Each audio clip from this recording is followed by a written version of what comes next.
Good morning, everybody, and we're still here in Cameron, but we're about ready to take off and continue our journey north. So now remember, in the last video, yesterday, we actually came from Flagstaff, Arizona, along Highway 89. We stopped at Eldon Ruin, we stopped at Sunset Crater National Monument, we stopped at Wapatki National Monument, and then we wound our way out here to Cameron. So today we're going to leave Cameron. We're going to go on Highway 89 just for a little stretch, and then we're going to turn off and start heading sort of northeast along Highway 160 towards the Four Corners area. And there's a lot to see along the way, so make sure you hit the thumbs up and the subscribe. Don't forget to do that before you start watching the video. And then why don't we venture on down the road and just go on up 89 a little bit and then head off into 160 to the Four Corners. So I'll be seeing you on down the road at the Four Corners Monument. And we're off. We cross the Little Colorado River Canyon and parallel the 1911 Suspension Bridge, the oldest suspension bridge in Arizona.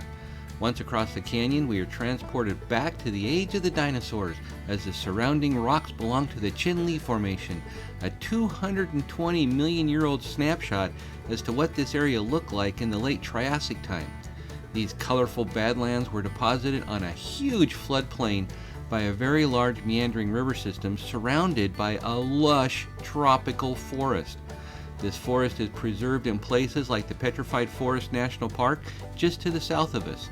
We also know that there were active volcanoes in the area 220 million years ago due to the large amounts of altered volcanic ash in the rock layers called bentonite. It swells when it gets wet. The bentonite makes keeping a road flat exceptionally difficult. So enjoy riding the waves as we arrive at Highway 160. Here we turn east and continue driving right through the northern section of the Painted Desert. It is easy to see why the name fits so well, as the Painted Desert is known for its brilliant shades of red, tan, and lavender. These layers contain large amounts of iron and manganese, which provide the pigments for the various colors that you see in the rock layers.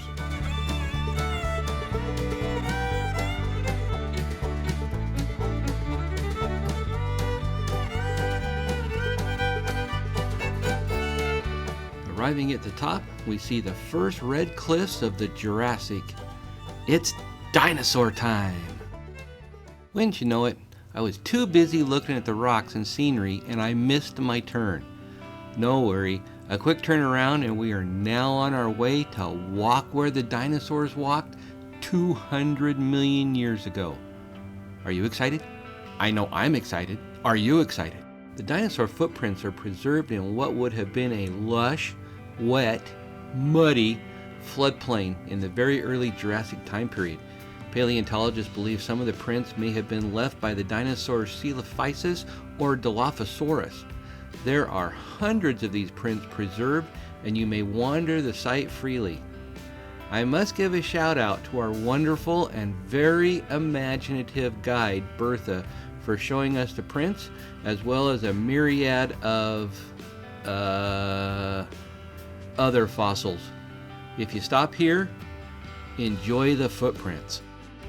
Can I get my picture with you, Bertha? Yeah. Okay? So,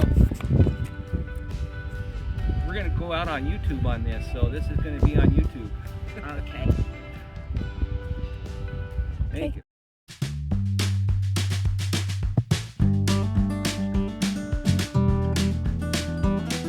As we leave the dinosaur tracks behind, we make our way to the most populous community within the Navajo Nation and the site of the headquarters of the Western Navajo Agency, Tuba City, Arizona.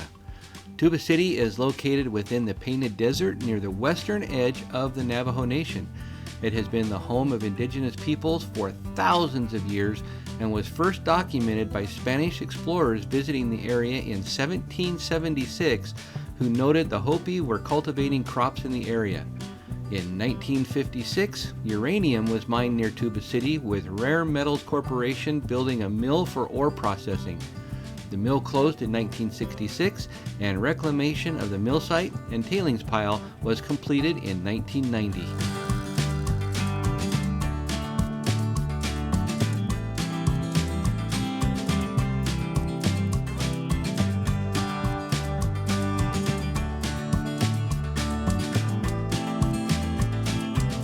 Coming into view is the pull-off known as the Elephant's Feet.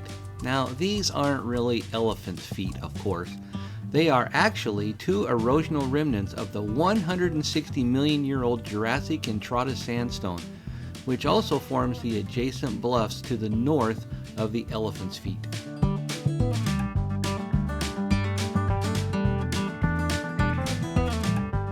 In the distance lies one of the most controversial locations in the Four Corners area, Black Mesa. Black Mesa ownership is split between the Hopi and Navajo reservations and is the source of reliable water for the Hopi and Navajo tribes. In the 1960s, Peabody Western Coal signed a contract with the Navajo and Hopi tribes, allowing the company mineral rights and use of an aquifer. The contract was negotiated by a prominent natural resources attorney who claimed to be representing the Hopi tribe while actually on the payroll of Peabody Coal. Peabody developed two coal strip mines on Black Mesa, the Black Mesa Mine and the Kayenta Mine. The company pumped water from the underground Navajo aquifer for washing coal and, until 2005, in a slurry pipeline operation to transport extracted coal 273 miles to the now closed Mojave Generating Station in Laughlin, Nevada. With the pipeline operating, Peabody pumped an average of 3 million gallons of water from the Navajo aquifer every day. The tribes alleged that the pumping of water by Peabody caused a severe decline in the number of springs and reduced their access to potable water. The Mojave Generating Plant was the only coal slurry operation in the country and the only plant that used groundwater for transport. In 2005, the plant was shut down and dismantled. The Black Mesa Mine's last day of operation was December 31st, 2005, and operations at the Kayenta Mine were ceased in 2019.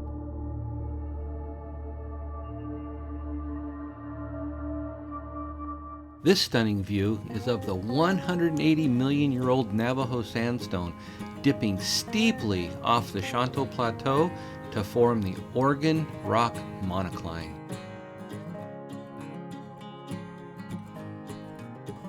We have arrived at the small community of Kayenta, Arizona. It was established November 1986 and is the only existing township governed by the laws of the Navajo Nation.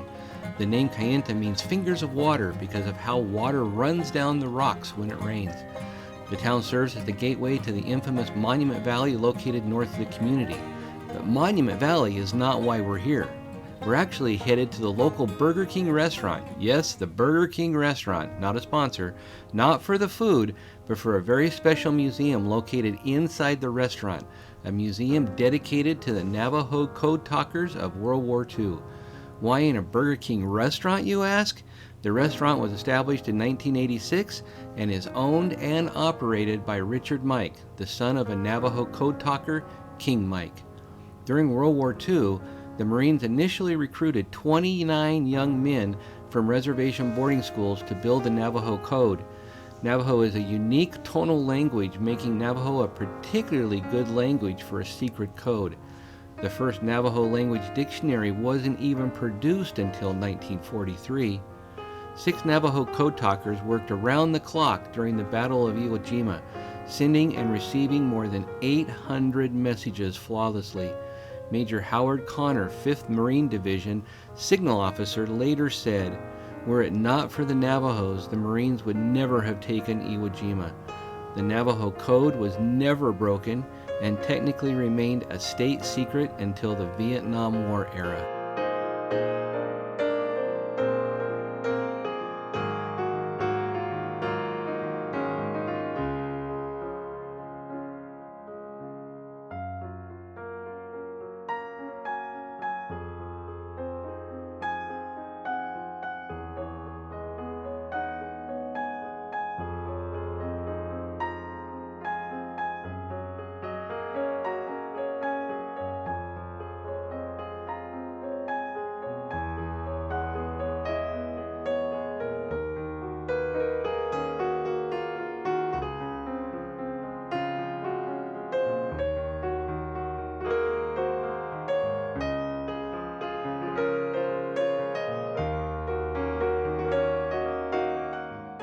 Just outside of Kayenta, we enter the 25 million year old Navajo volcanic field. The volcanic field contains the remains of over 80 volcanoes, which hold clues to the origins of the Colorado Plateau.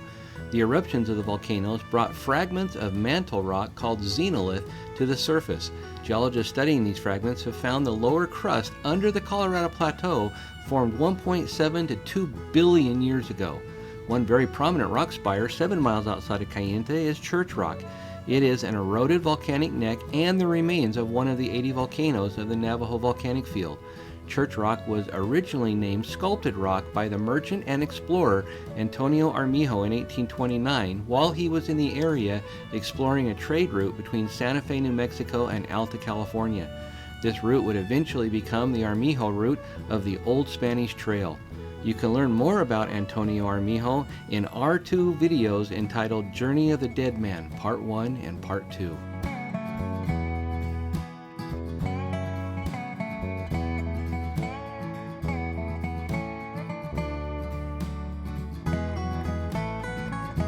Welcome to the very small community of Red Mesa, population about 350 people. It is the educational center for miles around, providing an elementary school, a junior high, and a high school for the area students. It is easy to see how Red Mesa got its name. Red Mesa is well known for preserved prehistoric pottery type named for the area. The pottery was made for roughly 100 years from 950 to 1050 CE with busy designs that are usually banded. The preserved pots were usually slipped and polished. Looking to the south of Red Mesa, the Carrizo Mountains rise prominently in the distance. The mountains are made primarily of igneous rock that are roughly 70 million years old. The highest summit is Pastora Peak, rising to over 9,000 feet in elevation.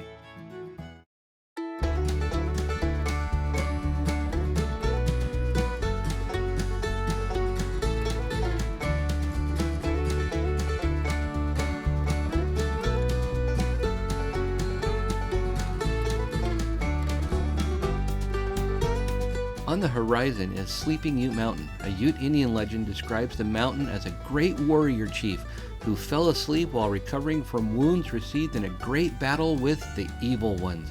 Now, if you use your imagination, the easily identified features from right to left include the head, the crossed arms formed by Ute Peak, the knees and legs with the feet just off the image. You can see it, right? The Four Corners Monument is a unique landmark located in the southwestern United States and is situated at the state boundaries of Arizona, Colorado, New Mexico, and Utah. Beginning in the 1860s, the boundaries were surveyed and marked. These early surveys included some errors, but the place markers became the legal boundaries. This included the Four Corners Monument, which has been legally established as the only spot in the country where 4 states come together at a single point. It also marks the boundary between 2 Native American governments, the Navajo Nation, which maintains the monument, and the Ute Mountain Ute tribe. The monument consists of a granite disc embedded with a smaller bronze disc around the point, surrounded by smaller, appropriately located state seals and flags representing both the states and the tribal nations of the area. Circling the point starting from Utah, the disc reads with 2 words in each state, "Here meet in freedom under God 4 states." Around the monument, local Navajo and Ute artisans sell souvenirs and food. As early as 1908, people traveled long distances to view the monument and has become a popular destination for visitors seeking to photograph themselves standing in all 4 states. It does make for a very unique photograph. Well, thanks everybody for coming along on today's adventure. And just for my son, Dakota, I am holding the microphone just for you. I told you I would. I am holding the microphone just for you. So let me know what you like about today's little road trip from Flagstaff, Arizona to the Four Corners Monument, where Utah, Colorado, Arizona, and New Mexico all meet.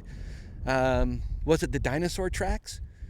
Was it the area around Flagstaff? Was it Sunset Crater National Monument? Let me know what you think was the best part about the road trip in the comments. I love to hear. We answer all of the comments. Also, while you're sitting there commenting, make sure you hit the thumbs up button and the big subscribe button so you don't miss any more of our adventures. 96% of the people who watch our videos are not subscribed. We don't bite, and we're going to have a lot more adventures coming up down the road. So until next time, remember, don't take a trip, let the trip take you. I'll be seeing you on down the road. And just where will our adventures take us to next? Well, looking down the road, that looks an awful lot like Colorado. We wanna chase the night, wanna dance to the light, pull the stars from the sky, just two hearts running wild. Never sleep, never stop, as we shout from the top. We're gonna be two hearts running wild.